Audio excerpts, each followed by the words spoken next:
En este video vamos a discutir algunos de los circuitos incluidos en el laboratorio 3. Nos vamos a limitar pues a los dos circuitos eh, que son incluidos pues en la primera evaluación. El primer circuito es el circuito paso bajo, que también puede, digamos, funcionar como integrador, ¿no? En el laboratorio se nos pide completar el diseño, es decir, seleccionar los valores de R1 y R2, de tal manera que el circuito realice la integración a 10 kHz, ¿no? Obviamente, esto viene determinado por la constante de tiempo formada por R2 y este condensador de 100 nanofaradios, ¿no? Además, nos piden que el circuito proporcione una ganancia en baja frecuencia de menos 10, ¿no? Esto significa que R2 tiene un valor igual a 10 veces el valor de R1. Entonces, con esas restricciones, revisaremos el funcionamiento de nuestro circuito.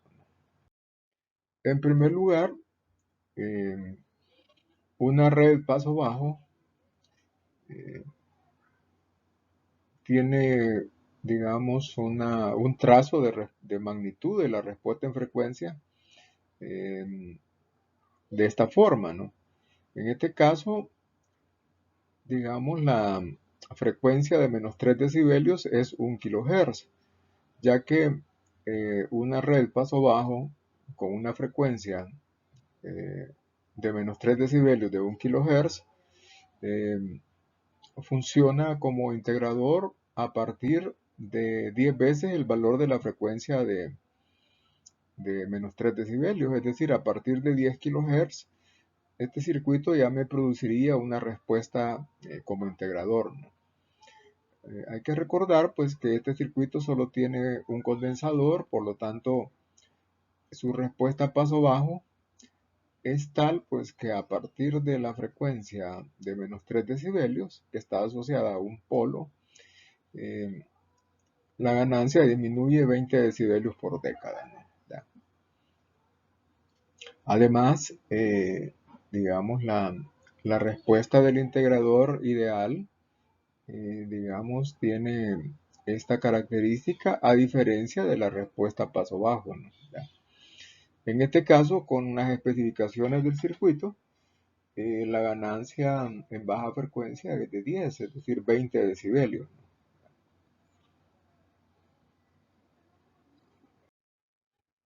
En la red paso bajo, nosotros podemos escribir la función de transferencia como la relación entre la transformada de la tensión de salida dividida entre la transformada de la tensión de entrada. Y esto es igual a menos la relación entre las impedancias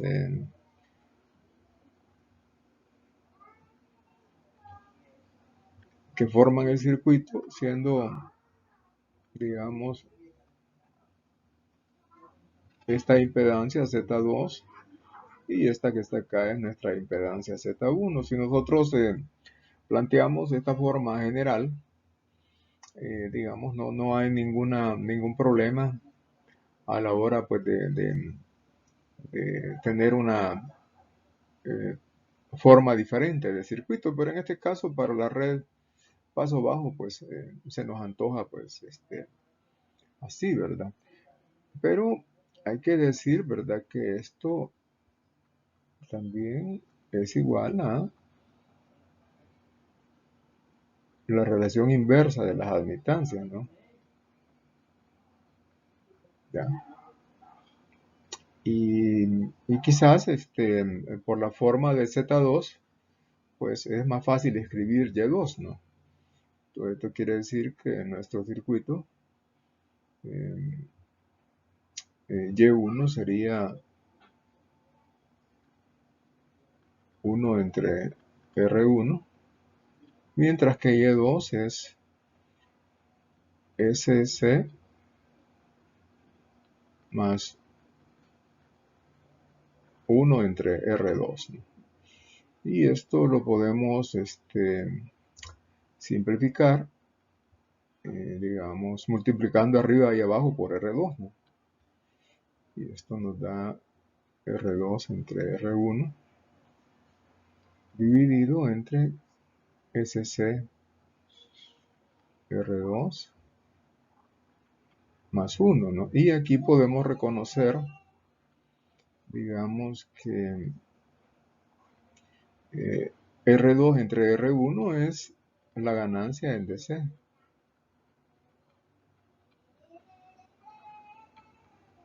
Que en nuestro caso se nos ha pedido que sea de 10. Esto quiere decir que R2 es 10 veces R1, ¿no? Mientras que el término que se encuentra en el denominador eh, describe el comportamiento en frecuencia, ¿no?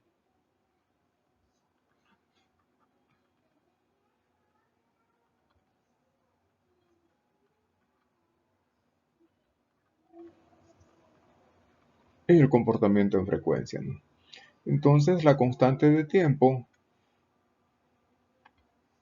formada por C y R2 nos debe de permitir tener, digamos, una frecuencia de menos 3 decibelios, eh, tal que a 10 kHz el circuito se comporte como un integrador, ¿no? Esto quiere decir que la frecuencia de menos 3 decibelios está una década abajo, ¿verdad? Y es de 1 kHz, ¿no?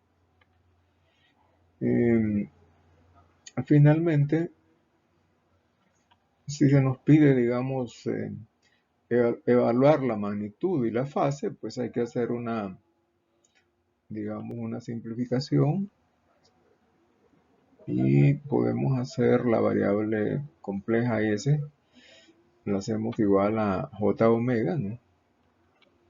Entonces la función de transferencia, a la que le vamos a llamar T de J omega, ¿verdad? Es menos R2 entre R1, que ya habíamos dicho que es la ganancia en DC, dividido entre J omega C por R2 más 1. Esto se puede, digamos, elaborar todavía más. Se puede obtener una expresión para la magnitud y una expresión para la fase, ¿no?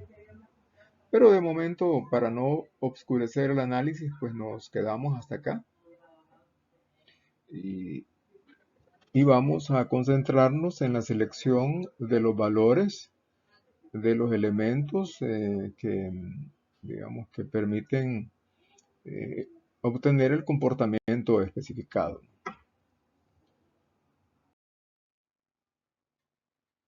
Aquí en esta slide podemos ver pues que con el valor de frecuencia Fc es la frecuencia de menos 3 decibelios, es 1 kHz, y el valor del condensador es de 100 nanofaradios, ¿no? Entonces, eh, ya habíamos dicho que esta frecuencia viene determinada por la constante de tiempo formada por C y R2, ¿no? Entonces podemos despejar R2, ¿verdad? R2 es 1 entre 2pi C por la frecuencia de menos 3 decibelios. Y nos produce este valor de resistencia, ¿no? 1.59 kiloohms, ¿no?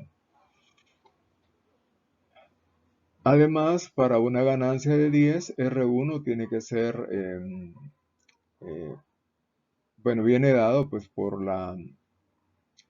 el requerimiento de ganancia, ¿no? R2 entre la ganancia, ¿no? Y es la décima parte pues de R2, ¿verdad? 159.2 ohmios, ¿verdad? Estos son los cálculos para una frecuencia de menos 3 decibelios de 1 kHz y una ganancia en DC de menos 10 voltios, ¿verdad?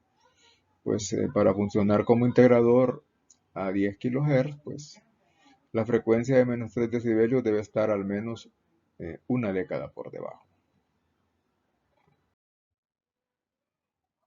Aquí vemos el funcionamiento de la red paso bajo cuando nos encontramos justamente en el valor de frecuencia de menos 3 decibelios. Vean, el generador ha sido ajustado para una amplitud de 1 voltio y una frecuencia de 1 kHz, ¿no? Y ya con los valores, digamos, de diseño, tal como fueron especificados, ¿no?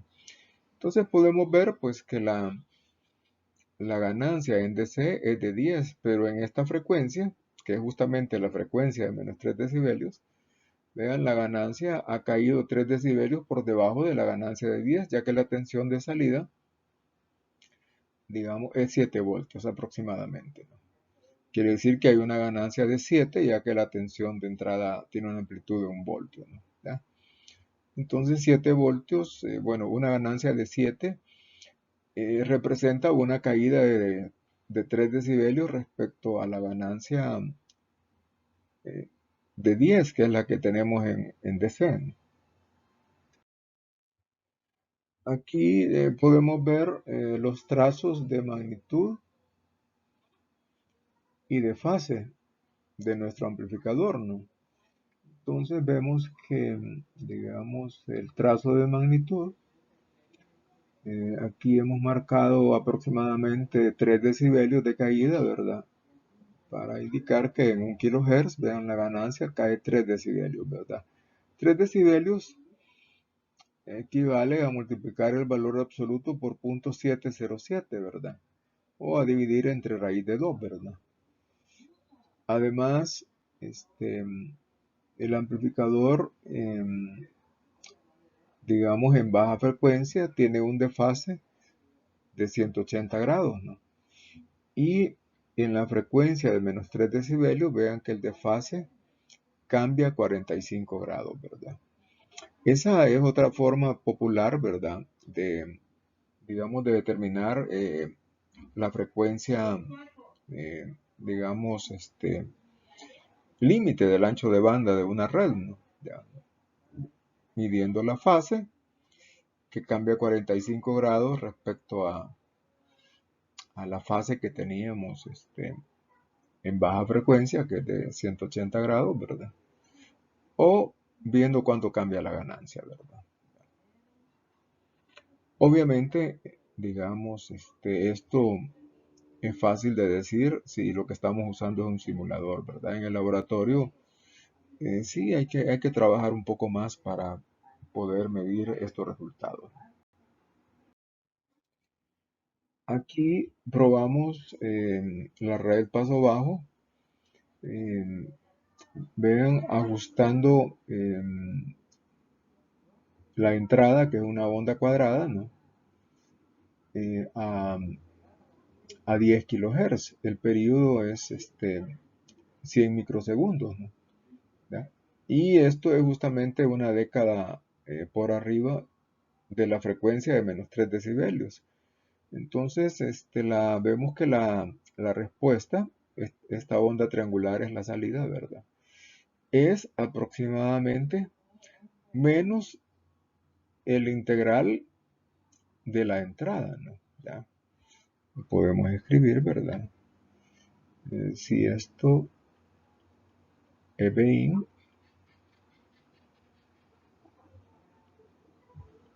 de t, ¿verdad?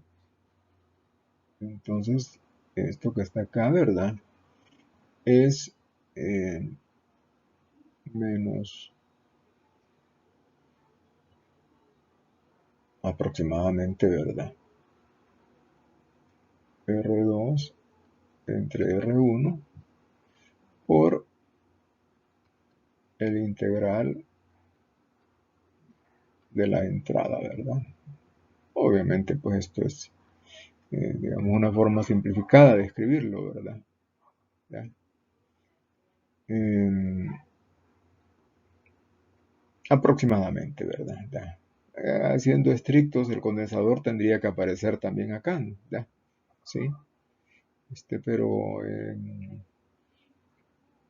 es la idea, ¿verdad? Entonces, esto explica que cuando la señal de entrada se encuentra en la parte alta, ¿verdad? Eh, la salida es una rampa descendente debido al signo de inversión del integrador, ¿verdad? Y cuando la señal de entrada se encuentra en la parte baja, es decir, que es negativa, vean, la pendiente es positiva, ¿no?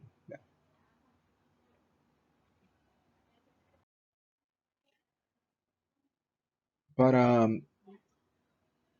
comprender mejor el funcionamiento de redes cuyo comportamiento es función de la frecuencia, conviene, digamos, hacernos alguna idea eh, de, digamos, del contenido de frecuencia de las señales con las que vamos a trabajar, ¿no?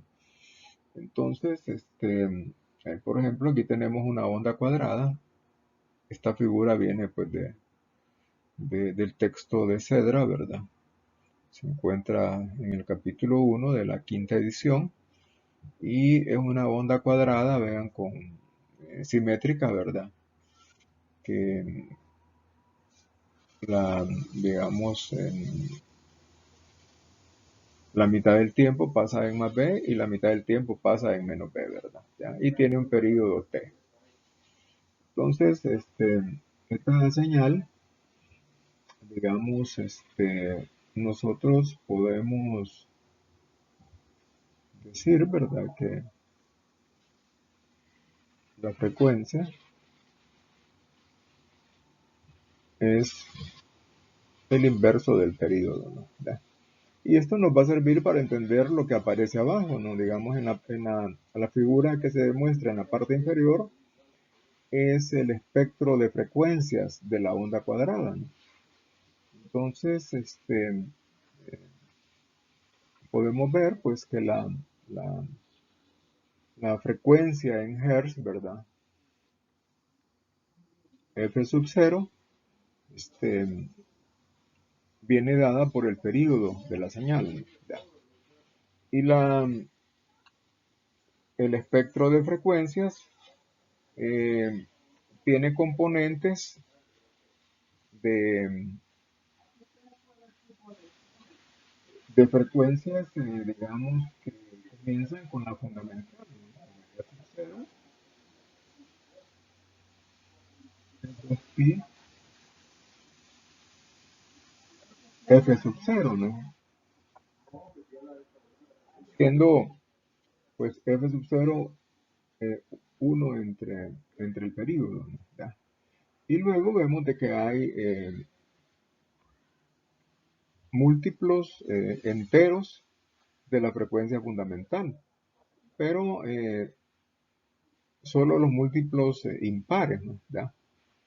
Entonces, esa es una propiedad de esta señal que probablemente ustedes ya lo estudiaron en el curso de análisis de señales, ¿no? Además, otra propiedad de interés es que la amplitud de la fundamental, vean, es 4 veces la amplitud de la onda cuadrada dividido entre pi. Y la amplitud de los términos que aparecen en los múltiplos de la frecuencia fundamental, a los que usualmente le llamamos armónicos, ¿verdad? Los múltiplos enteros, ¿verdad? Son los armónicos. Eh, vean, son inversamente proporcional al orden del armónico, es decir, que para el tercer armónico la amplitud es igual a la amplitud de la fundamental multiplicado por un tercio, ¿verdad? O sea que en general se multiplica por uno entre el orden del armónico, ¿verdad? Quiere decir pues que la amplitud de los armónicos va decreciendo a medida que aumenta la frecuencia, ¿verdad? ¿Ya?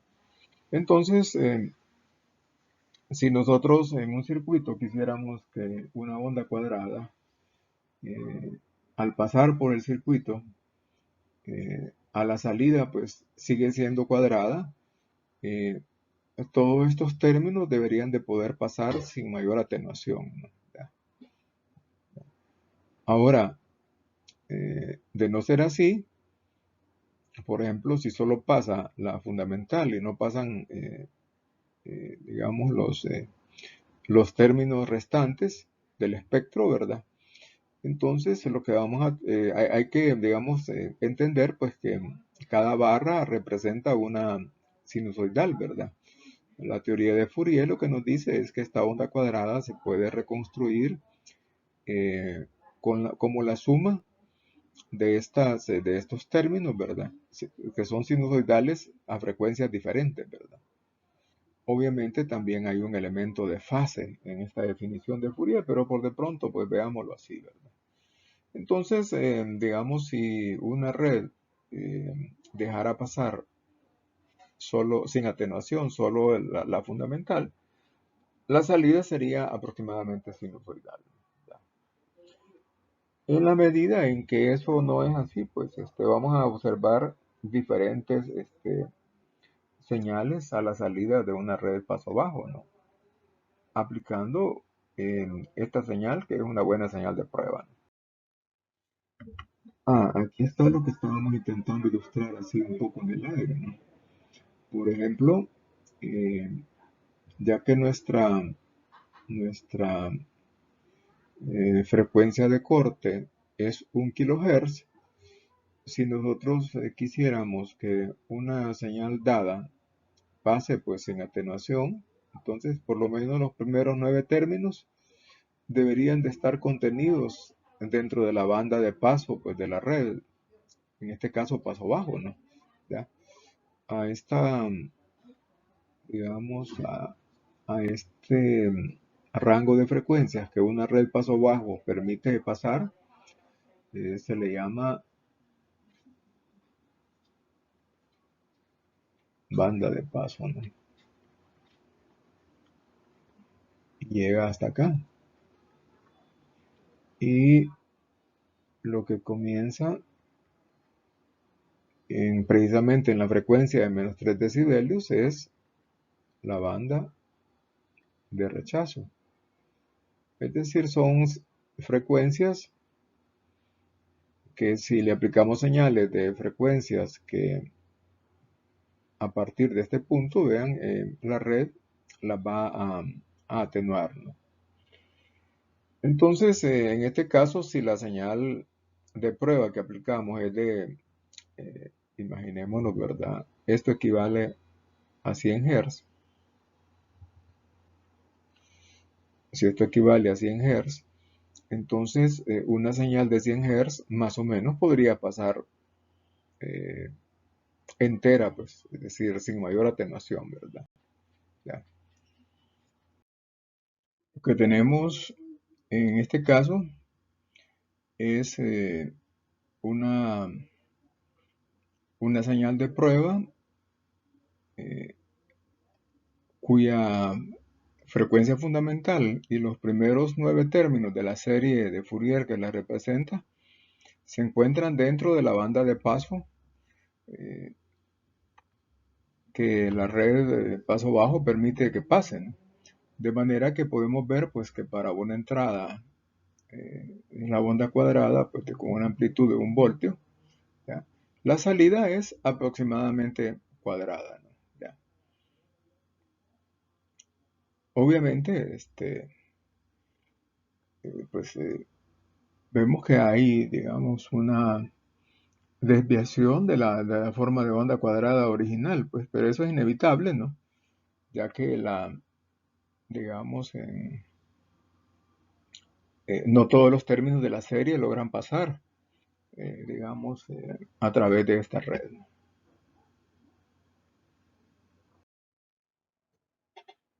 Ahora, vean, hemos cambiado la prueba, vean que la señal de prueba ahora se encuentra en el límite de lo que la red paso bajo deja pasar, ¿no? ¿Ya? Entonces esto quiere decir que el único término que pasa con poca atenuación, porque realmente ya en este punto la red atenúa 3 decibelios a esta señal, ¿verdad? Pero los demás términos van a ser atenuados todavía más, ¿verdad? Entonces, quiere decir que si aplicamos esta onda cuadrada justamente en el límite de la banda de paso, la salida ya no sería una onda cuadrada, ¿verdad? Y veríamos una señal, pues, un poco complicada la salida. Vea, aquí, para ubicarnos, ¿verdad? Esta es la entrada, una onda cuadrada, y esta es la salida, ¿verdad? Y en la salida lo que podemos ver, pues, es digamos, la carga y la descarga exponencial, ¿verdad?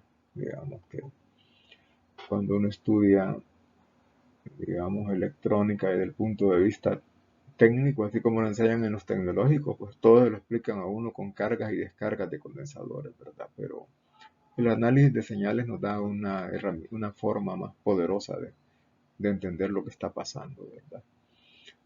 Y lo podemos sintetizar o resumir diciendo que la salida no es una onda cuadrada porque todas las componentes de frecuencia de la entrada no pueden pasar sin atenuación por esta red, ¿verdad? Solo la primera componente más o menos pasa, pero y ya recibe alguna atenuación, ¿verdad? Y las demás componentes armónicas, pues, son atenuadas todavía más. Aprovechamos la respuesta que se muestra en el slide anterior para ilustrar el concepto de tiempo de subida, ¿no? Aquí hemos hecho un zoom en la forma de onda de salida durante, digamos, la mitad del periodo, ¿no? Entonces, el tiempo de subida es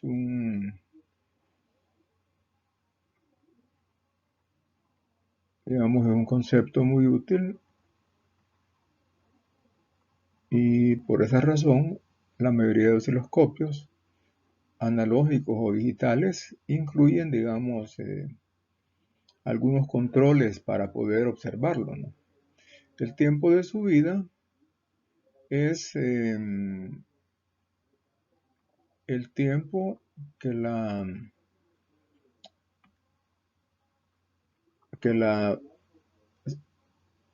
salida tarda en pasar del 10% del valor final al 90% del valor final. En este caso nosotros hemos marcado T1 como el tiempo en el que la señal pasa por el 10% del valor final, 4.51 milisegundos. Y T2 marca el tiempo en que la señal pasa por el 10% del valor final, ¿verdad? Entonces el tiempo de subida es, en este caso, T2 menos T1, ¿verdad? Y bueno, tal como se muestra en este recuadro, ¿verdad? Este tiempo es de aproximadamente 0.35 milisegundos, ¿verdad? Además, el tiempo de subida, por definición, es 2.2 veces la constante de tiempo, ¿no? De manera que el tiempo de subida, si yo lo puedo medir, me permite medir la constante de tiempo, que sería TR entre 2.2. Y en una red de este tipo, ¿verdad? En el que la frecuencia de menos 3 decibelios es 1 entre 2pi RC, ¿verdad? Pues esto sería 2.2 entre 2pi el tiempo de subida. O sea que podríamos medir indirectamente el, la frecuencia de menos 3 decibelios midiendo el tiempo de subida. El otro circuito de interés en este laboratorio es la red paso alto, que también se puede usar como diferenciador, ¿ya? Esta esta red, digamos, obviamente, al igual que el circuito anterior, ¿verdad? Nosotros decimos, bueno, esta es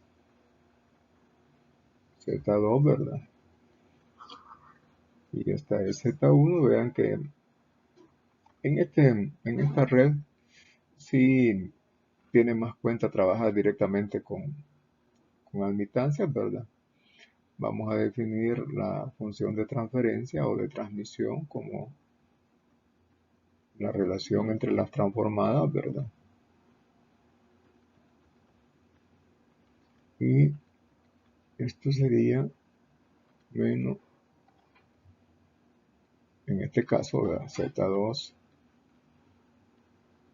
entre Z1, y ya por la forma pues de Z1 pues nos quedamos trabajando con impedancia, ¿verdad? Entonces esto sería menos Z2 es una resistencia y Z1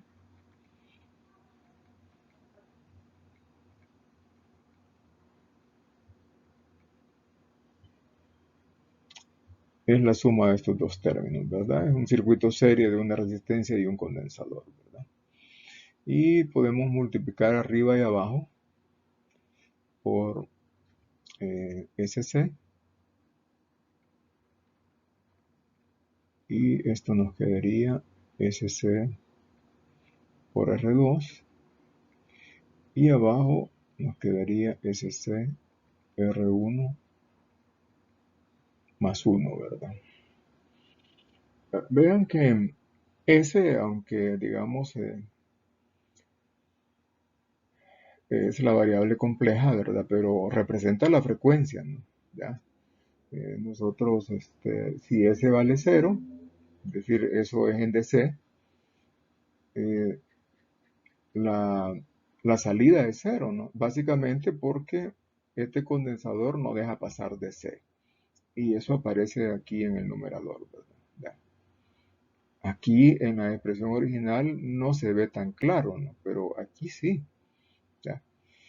Y luego, al aumentar gradualmente la frecuencia, digamos, vemos que en algún momento la reactancia capacitiva va a disminuir tanto, pues que el circuito se va a comportar como un amplificador inversor, ¿verdad? ¿Ya? ¿Ya? Es decir, cuando este término sea mucho mayor que 1, ¿verdad? Entonces, S entre S, pues, bueno, SC entre SCR2 entre SCR1 es prácticamente menos R2 entre R1, ¿verdad? Quiere decir que para frecuencias suficientemente altas, el condensador se va a comportar como un cortocircuito, y ahí este término, ignoramos este término, ¿verdad? 1, ¿verdad? En DC, este término se hace 0, pero este se hace 0 también, y eso es lo más determinante, ¿no? ¿Ya? Entonces, digamos, este circuito tiene un comportamiento paso alto, ¿verdad? Y, digamos, en alguna parte de la banda de rechazo, se comporta también como un diferenciador, ¿no? Aquí podemos continuar el desarrollo de la función de transferencia, ¿verdad? Pero si hacemos S igual J omega, ¿verdad? Entonces T de J omega es menos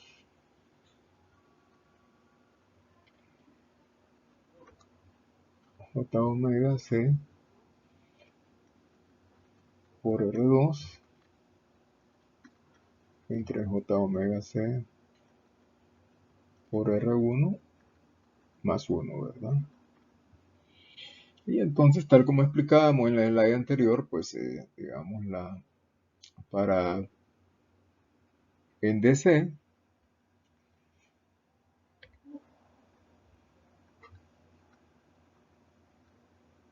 en omega igual 0, que DC, ¿verdad? Eh, la salida es 0, ¿no? ¿Ya? Y en el denominador aparece la constante de tiempo, digamos, a partir de la cual, digamos que si vemos esto en términos de omega, ¿verdad? Entonces aquí tendríamos 20 logaritmos de la magnitud de t, de la función de transferencia, ¿no? Entonces, en este caso, nosotros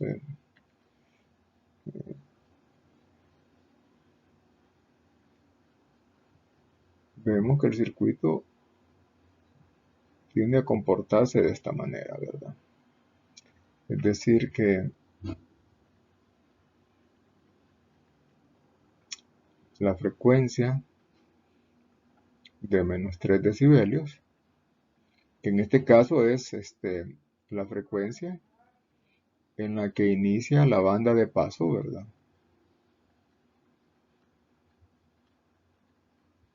¿Ya? O donde termina la banda de rechazo, ¿verdad?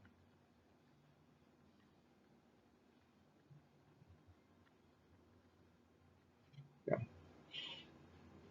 Entonces, esta frecuencia viene determinada por la constante de tiempo que aparece aquí en la entrada, que es C y R1, ¿verdad? ¿Ya?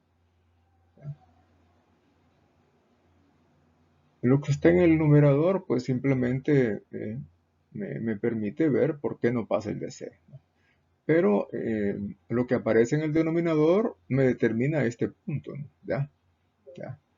Así intuitivamente nosotros, perdón, esto sería omega de menos 3 decibelios porque estamos hablando en términos de omega, ¿no? ¿Ya?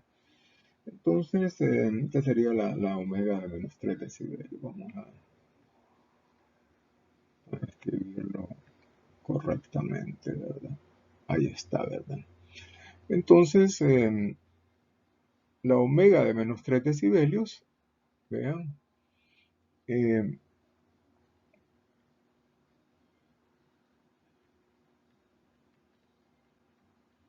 es 1 entre la constante de tiempo, ¿verdad? 1 entre C por R1, ¿verdad? En este caso, ¿no? ¿Ya? Además, nosotros podemos ver, ¿verdad? Que la ganancia en la banda de paso va a ser 20 logaritmo de R2 entre R1, ¿verdad? O sea, una vez que el circuito, que las señales que le aplicamos están bien adentro de su banda de paso, pues la ganancia va a ser R2 entre R1, que en este caso es 12, ¿no? ¿Ya? Porque R2 es 12K y R1 es 1K, ¿verdad? Y luego podemos determinar, digamos, la frecuencia de menos 3 decibelios, que sería el valor de frecuencia a partir del cual este señor deja pasar las señales, ¿verdad? Y sería 1 entre 2pi por C por R1, ¿verdad? ¿Ya? Y le damos valores a eso, ¿verdad? Y entonces es arriba de 15 kHz, ¿verdad? Aquí podemos ver, digamos, el comportamiento de este circuito como diferenciador, ¿no? Puesto que, digamos, vean, le estamos aplicando pues una señal eh, triangular, que es la entrada, ¿verdad? Vamos a decir que esto es Bin y la salida es la onda cuadrada, al revés, ¿verdad? Del integrador, ¿verdad? ¿Ya? Entonces, obviamente, la derivada de la onda triangular es la onda cuadrada, ¿verdad? ¿Ya? Entonces, eh,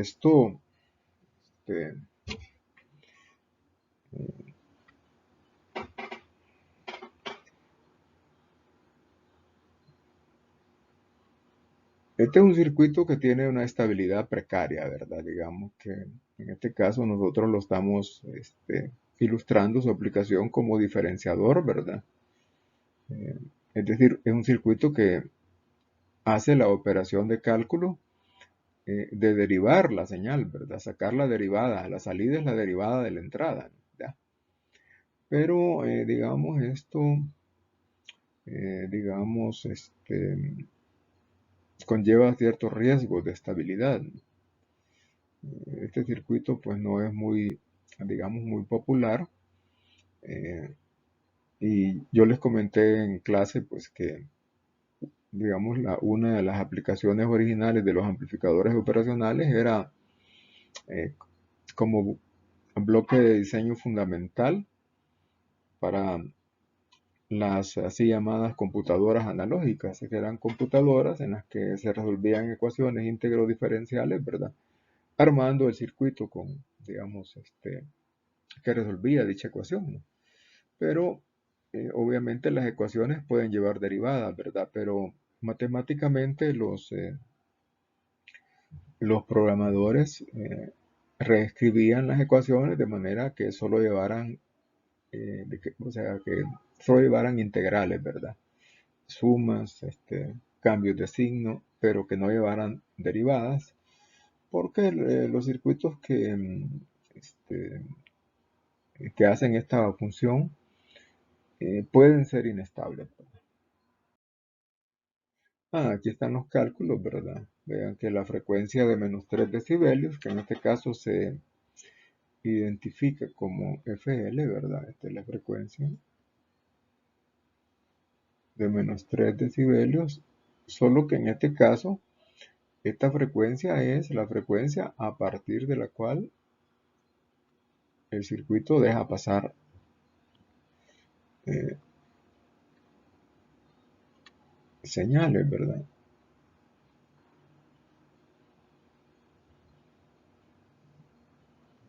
Ahí estamos, ¿verdad? Entonces,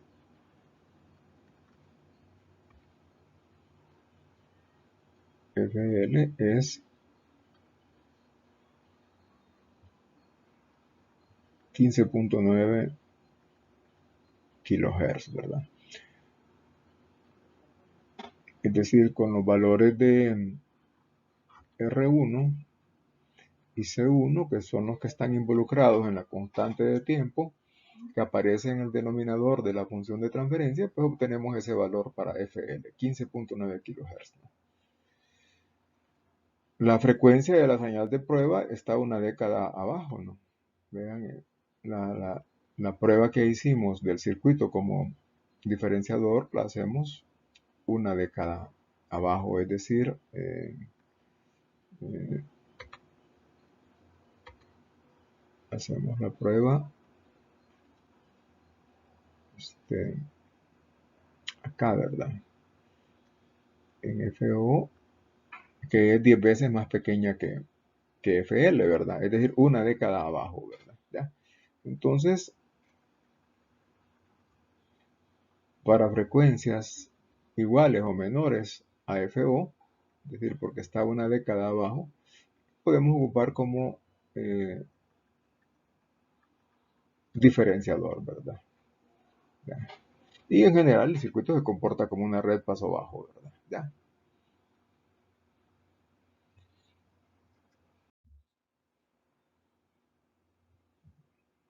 Además, hay otra, digamos, situación de interés, ¿verdad? Y es que eh, estos circuitos eh, los vamos a usar con operacionales, ¿verdad? Pues que tienen, digamos, un cierto comportamiento en frecuencia, ¿no? Ya sabemos que si se trata del 356, pasa, digamos, esto está en Hertz, ¿verdad? Entonces la FT es de 5 MHz, quiere decir que, digamos, la ganancia de lazo abierto del operacional, ¿verdad? Si es el 356, en 5 MHz la ganancia de lazo abierto es unitaria, ¿no? Ya. Y puesto que nosotros estamos ocupando una red que en la banda de paso tiene una ganancia de 12, ¿verdad? Eso es aproximadamente un poco más de 20 decibelios, ¿verdad? Vamos a, bueno, lo vamos a hacer en negro, ¿verdad? Entonces vean que nuestro filtro paso alto, digamos, la respuesta a paso alto se va aquí hasta el infinito, ¿no? Pero lo operacional no lo deja, ¿verdad? Ya, y ya habíamos discutido esto antes, ¿verdad? Se encuentran aquí en esta frecuencia, que es la frecuencia superior de 3 decibelios, ¿verdad? Que vamos a llamar FH, ¿verdad? Entonces vean FH, digamos, aquí se explica, ¿verdad? Es Ft entre 1 más R2 entre R1. R2 es 12 veces R1, ¿verdad? De manera pues que FH es aproximadamente 385 kHz, ¿verdad?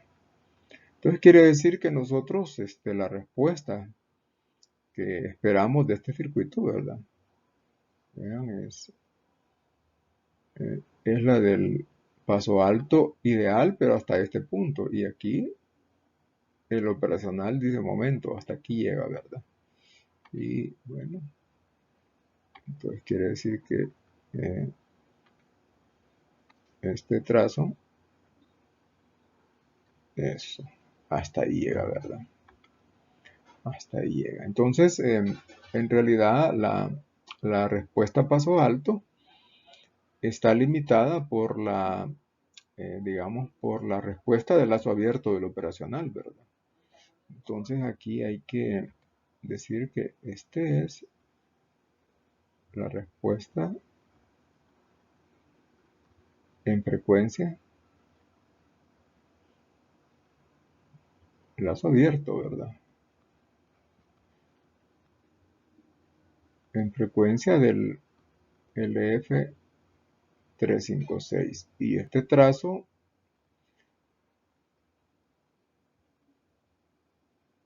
sería la respuesta paso alto, ¿verdad? Inclusive esto es la respuesta paso alto ideal, ¿verdad? Pero el operacional no deja que esto pase, ¿verdad? Y entonces, vean, el circuito se convierte, por cierto, a esta frecuencia le llamamos FL, ¿verdad?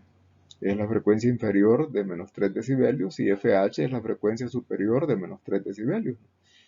Entonces, un circuito que teóricamente, que idealmente sería paso alto, se convierte prácticamente en una respuesta paso banda, ¿verdad? Si hacemos eso, bueno, aquí digamos hemos hecho un trazo un poco más decente, ¿verdad? Un poco más decente. FL está en 15.9K. Esto para que realmente fuera decente tendría que ser dibujado en papel semilogarítmico, ¿verdad? Pero bueno, más o menos lo hemos intentado hacer, ¿verdad?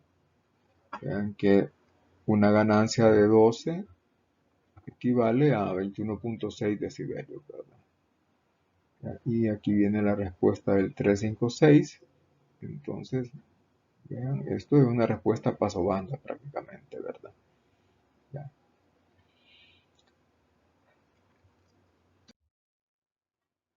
Y aquí lo podemos ver, pues, digamos, tomando, pues, esta característica, pues, que nos da el fabricante, ¿verdad? De respuesta en frecuencia y dibujamos acá la respuesta la respuesta, pues, de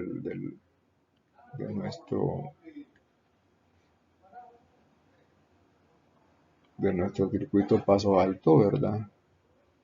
Entonces, cuando se juntan, obviamente quien se impone es el operacional, ¿verdad? ¿Ya?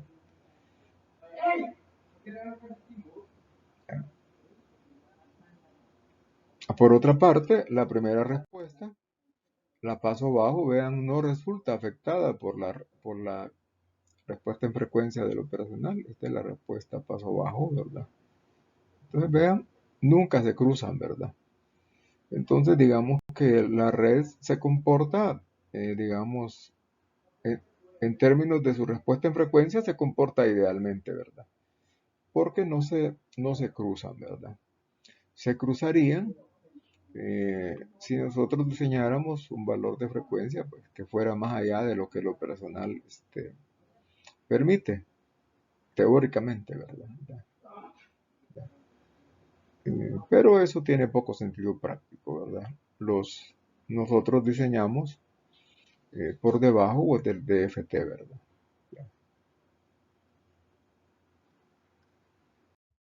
Entonces, con esto llegamos al fin de la primera parte, pues, de los circuitos que conforman el laboratorio 3.